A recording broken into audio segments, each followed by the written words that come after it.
Thank you, Lord, for everything. At higit sa lahat, maraming salamat, Lord, sa araw na ito dahil binigyan niyo kami ng biyaya. So, at higit sa lahat, Jesus, maraming salamat po dahil dinagdagan mo na naman ng panibagong taon ng aking buhay. Another years na naman ang tatapusin ko kung ano na naman ganap sa buhay ko.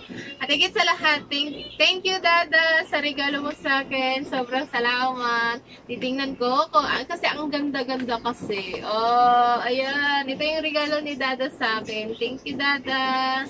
Ayan, doll shoes. Wow, ang ganda. Ito yung regalo ni Dada sa akin. Oh.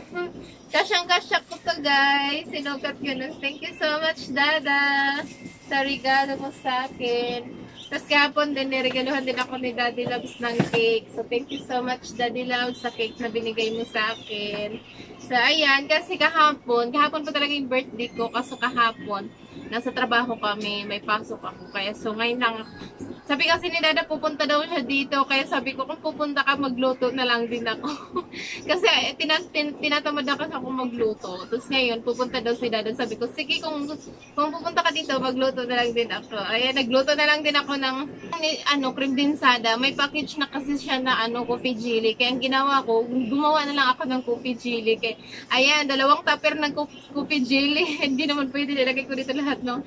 Ang nagawa ko sa 2 tupper na coffee jelly, tapos 2 tupper ng ng spaghetti, tapos 2 tupper din ng biko. Ayun. Ito lang yung ginawa ko kasi kami lang kasi hindi namin mauubos. Tingnan mo, hindi lang kahit namigay na ako, hindi pa rin namin naubos, guys.